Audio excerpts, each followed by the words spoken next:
සුබ දවසක් ඔයාලා හැමෝටම. ඔයාලා මේ අද එකතු වෙලා ඉන්නේ ස්කිල් ෂොප් ප්‍රොජෙක්ට් එකෙන් ගේන 50 වෙනි වීඩියෝ එකත් එක්ක.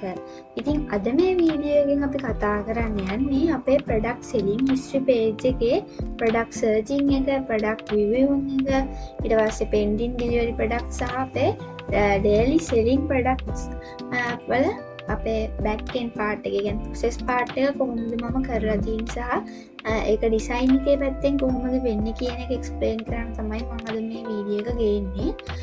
ඉතින් මේ තියෙන්නේ අපේ ඇඩ්මින් පැනල් එකේ ට්‍රාන්සැක්ෂන් කියන අපේ පාට් එක. ඉතින් මේ ට්‍රාන්සැක්ෂන් පේජ් එකේ ඔයාලට බලා ගන්න පුළුවන් මෙන්න මේ විදිහට total revenue එක, total product sold, pending deliveries මෙන්න මේ වගේ අපිට cards 4ක් බලා ගන්න පුළුවන් වෙනවා. ඉතින් මම මේක ඩිසයින් පාර්ට් එක කලින් වීඩියෝ එකේදී ගෙනාවා. ඉතින් මේ පාර්ට් එකෙන් මම කියලා දෙන්න මේ වීඩියෝ එකේ මම කියලා දෙන්න හදන්නේ අපේ මේ ඩිසයින් එකට අදාළව කොහොමද ප්‍රෝග්‍රෑමින් පාර්ට් එක මම කරලා තියන්නේ කියලා. ඉතින් මේකෙදි අපේ මේ ඩේටාබේස් එකේ තියෙන ඩේටා තමයි මෙතනින් පෙන්නන්නේ. ඊළඟට මෙතන අපිට ප්‍රොඩක්ට් එකක් මෙන්න මේ විදිහට, ඒ කියන්නේ ඉන්වොයිස් ID එකෙන් හරි අපේ ප්‍රොඩක්ට් එකේ නමින් හරි මෙන්න මේ විදිහට අපිට සර්ච් කරන්න පුළුවන්. ඉතින් මේකෙදි නැති ප්‍රොඩක්ට් එකක් සර්ච් කරායින් පස්සේ මෙන්න මේ විදිහට no transactions match for your search result කියලා අපිට බලා ගන්න පුළුවන්. ඊළඟට මෙතනදී ප්‍රොඩක්ට් එකේ නමින් සර්ච් කරන්නත් පුළුවන් අපිට.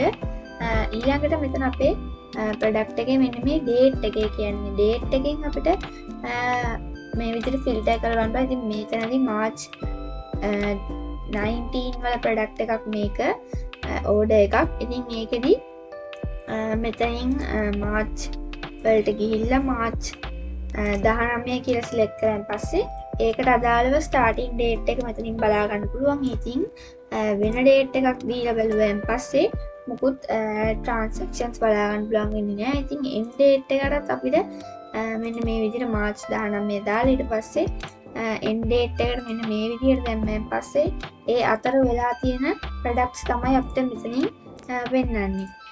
ඉතින් ඔන්න ඔය විදිහට අපිට අපේ ඩේට් එක හරහා ප්‍රොඩක්ට්ස් ෆිල්ටර් කරගන්න පුළුවන් ඕඩර්ස් ටික.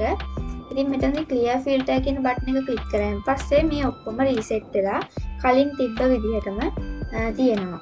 ඉතින් මෙතනදී all transactions, pending deliveries, today sales කියලා අපිට tabs 3ක් බලා ගන්න පුළුවන්. ඉතින් all transaction කියන එකේදී දැනට transactions වෙලා තියෙන products වල details ටික තමයි මෙතනින් පෙන්නන්නේ. ඊට පස්සේ pending deliveries, ඒ කියන්නේ තාම pending වෙලා තියෙන products තමයි මෙතනින් පෙන්නන්නේ.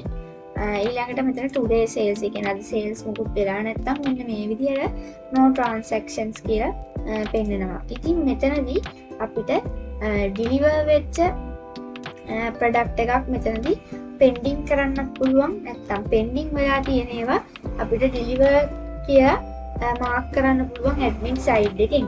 ඉතින් මෙතනදී මෙන්න මේ pending කියන එක මම delivered කියලා මාක් කරාන් පස්සේ මෙන්න මේ විදිහට අපිට වෙනස් වෙනවා. ඒතකොට pending deliveries වල තියෙන්නේ මෙන්න මේ එක product එකක් විතරයි. ඒ කියන්නේ pending වෙලා තියෙන product එකක් විතරයි. ඊට පස්සේ මෙතන අපි pending වෙලා තියෙන එකක්, ඒ කියන්නේ deliver වෙලා තියෙන එකක් අපිට pending කරන්න ඕන වුණොත් අන්න ඒ විදිහට අපිට කරන්න පුළුවන්. ඊළඟට මෙතනදී invoice එකක් බලා ගන්න පුළුවන්. ඉතින් ඒ කියන්නේ මේ product එකට අදාළව ඉන්වොයිස් එකට අපිට ඉන්වොයිස් එක බලා ගන්න පුළුවන්. ඉතින් මේ බටන් එක ක්ලික් කරාන් පස්සේ ඒ ප්‍රොඩක්ට් එකට දැනට ඉන්වොයිස් එකක් නැති නිසා මෙන්න මේ විදිහට පෙන්නනවා. ඉතින් මෙතනදී මෙන්න මේ විදිහට අපිට ඉන්වොයිස් එකක් බලා ගන්න පුළුවන්. ඒ ප්‍රොඩක්ට් එකට අදාළව මෙන්න මේ තියෙන්නේ ඉන්වොයිස් එක අපිට බටන් එක ක්ලික් කරලා බලා ගන්න පුළුවන්. ඊළඟට ඔන්න ඔය ටික තමයි මෙතන අපේ මේන් විදිහට මම හදාගෙන තියෙන මේන් සෙක්ෂන්ස් ටික. ඉතින් මෙතනදී print report කියන එකේදී මේ බටන් එක ක්ලික් කරාන් පස්සේ අපිට මේ අදාළ report එක print කරගැනීමේ හැකියාවක් තියෙනවා. ඉතින් load වුණාට පස්සේ මෙතනින් අපිට බලා ගන්න පුළුවන් print and non sections ටික මෙන්න මේ විදිහට print කරගන්න පුළුවන්. අපිට මේක PDF එකක් විදිහට save කරලා තියාගන්න පුළුවන්. ඉතින් ඔන්න ওই විදිහට තමයි මේකේ අපේ backend part එක හදලා full transaction page එක function වෙන්නේ. ඉතින් දැන් අපි VS Code එකට ගිහින් බලමු කොහොමද මම මේකේ programming part එක කරලා තියෙන්නේ කියලා. ඉතින් මේ තියෙන්නේ අපේ admin transaction.php file එක. ඉතින් මේකෙදි මම කලින් අපේ videos වල මම explain කරා මෙන්න මේ part එක. ඒ කියන්නේ session start එකක් දාලා අපේ admin log වෙලාද ඉන්නේ කියලා බලනවා. ඉතින් log වෙලා නම් මෙන්න මේ admin login.php කියන file එකට අපිට transfer කරනවා. ඊට පස්සේ මෙතන require කරගෙන අපේ db කියන folder එකේ තියෙන connection.php file එක. ඊට පස්සේ මෙතන today str ඒ කියන්නේ අද date එක ගන්නවා නිසා මෙන්න මේ විදිහට variable එකකට ඒක set කරලා තියෙනවා. ඉතින් ඊට පස්සේ මෙතන overall stat එක ගත්තයින් පස්සේ ඉතින් ඒකත් මම අපේ database එකට queries add කරලා අපේ connection එක හරහා queries add කරලා ඒවා filter කරගෙන තියෙනවා. මෙන්න මේ විදිහට select queries දාලා අපේ stats ටික මම අරගෙන තියෙනවා. ඊළඟට මෙතන අපේ today sale count එක කියන්නේ අද sales වෙලා තියෙන count එක ගන්න මම මෙන්න මේ විදිහට ඒකටත් select query එකක් දාලා join කරගෙන where filter එක පාවිච්චි කරලා date එකකින් filter කරගෙන තියෙනවා. ඊට පස්සේ today sales count එකත් මෙන්න මේ විදිහට ඒ කියන්නේ අද වෙලා තියෙන sale count එක මෙන්න මේ විදිහට තමයි මම fetch sock එකක් හරහා අල්ලගෙන තියෙනවා. ඊට පස්සේ ඒක මම මෙන්න මේ විදිහට today sales count කියන variable එකට තමයි assign කරගෙන තියෙන්නේ. ඊට පස්සේ මෙතන today earnings query එක තමයි ඒ කියන්නේ අපේ අද වෙලා තියෙන earnings වලට අදාළ query එක ගන්න තමයි මෙන්න මේ query එක දාලා තියෙන්නේ. අද earnings වලට අදාළව products ටික ගන්න. ඊට පස්සේ today earnings කියන එකේ මෙතන මම මෙන්න මේ විදිහට today earnings query එකත් හදාගෙන තියෙනවා. ඉතින් මෙතනින් අපි හදාගන්න එක ඒකේ row count එකම අරගෙන ඒකේ data ටික fetch sock එකක් කරා අල්ලගෙන තියෙනවා. ඊට පස්සේ මේ තියෙන අපේ overall transactions ටික ගන්න query එක. ඉතින් මේකෙදි අපේ price එක, ඊට පස්සේ delivery status එක, order ID එක, ඊට පස්සේ බයර්ගේ සෙලර්ගේ details මම මෙන්න මේ විදිහට select කරගෙන inner join left join හරහා මම ඒක filter කරගෙන අරගෙන තිනවා. ඉතින් ඒක මම query කියන variable එකට තමයි මෙන්න මේ විදිහට assign කරගෙන තියෙන්නේ. ඊට පස්සේ transactions කියන variable එකට අපේ මේ search query එක දාලා තියෙනවා. මෙතනින් අපි හදාගත්ත query එක මෙතනට assign කරගෙන තියෙනවා query කියන variable එකෙන්. ඉතින් ඊළඟට මෙතනදී මම කලින් විදිහට design එක explain කරපු නිසා මේකේ design part එක කියන්න යන්නේ නැහැ. ඊළඟට මෙතන අපේ admin ගේ session එක හරහා admin ගේ name එක මෙතනින් මම දාලා තියෙනවා. ඊට පස්සේ මෙතන print report එකේ අර print වෙන්න ඕන ටික ඒ කියන්නේ print කරගන්න බටන් එක click කරාන් පස්සේ print option එක enable වෙන්නේ මෙන්න මේ window.print කියන function එකකින්. ඉතින් ඒක on click එකක් දාලා මම හදාගෙන තියෙනවා. ඊළඟට මෙතනදී අපි අර set කරගත්ත අපි උඩ code එකේ උඩ තියෙන මේ හදාගත්ත variables හරහා තමයි මම මෙතන assign කරගෙන තියෙන්නේ. ඉතින් මෙතනදී අපේ total revenue එක අරගෙන තියෙනවා. ඊට පස්සේ ඒක number format එකක් විදිහට තමයි මම echo කරලා තියෙන්නේ PHP වලින්. ඊට පස්සේ total sold items, ඊට පස්සේ pending deliveries ටික, ඉතින් total earnings ඒ කියන්නේ today earnings ටික, ඊළඟට මෙතනදී real time results ටික පෙන්වන එක තමයි මේකේ වෙන්නේ. ඊළඟට ඒකෙදි මම filter count, ඊට පස්සේ filtered earnings ඔන්න ඔය විදිහට IDs set කරගෙන තියෙනවා. ඊළඟට මෙතන අපේ search transactions වලත් මෙන්න මේ filter transaction කියන function එක call කරලා දින on key up එකක් විදිහට. ඒ කියන්නේ key එක press කරාන් පස්සේ press කරලා release කරනකොට ඒක search වෙලා එන විදිහට තමයි හදාගෙන තියෙන්නේ. ඊට පස්සේ මෙතන on change එකක් දාගෙන අපි මෙතන date range එකට කියන්නේ date range එක කියන්නේ අපි date එක select කරලා දුන්නාන් පස්සේ ඒකට අදාළව change වුණාන් පස්සේ ඒකට අදාළව filter transactions කියන function එක තමයි call කරලා තියෙන්නේ. ඊට පස්සේ අපේ clear filters button එක click කරන් පස්සේ අපේ filters clear වෙලා යන function එක මම මෙන්න මේ විදිහට clear filters function එක on click එකක් කරලා call කරලා තිනවා.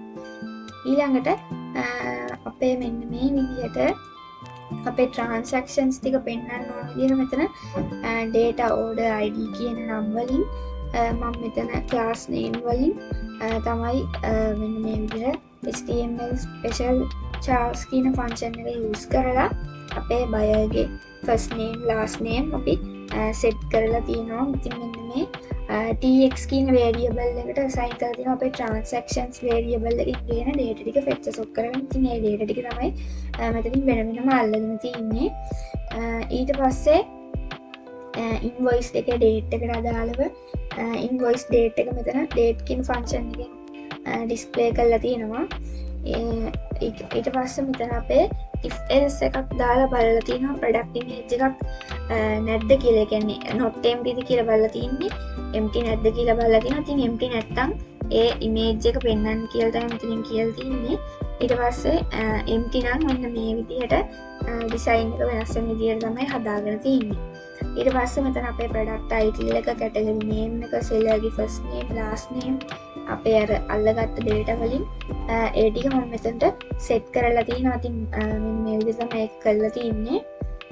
ඉතින් ඊට පස්සේ delivery fee එකත් මෙන්න මේ විදිහට number format එකක් විදිහට තමයි set කරලා තින්නේ.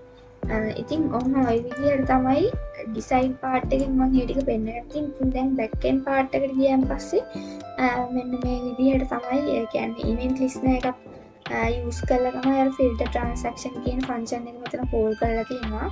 ඊට පස්සේ මම ඉතින් මේ filter transactions කියන function එක ඉතින් ඒකෙදී අර search box එකට අපි හදාගත්ත IDs ටික තමයි මෙතනින් අරගෙන තියෙන්නේ.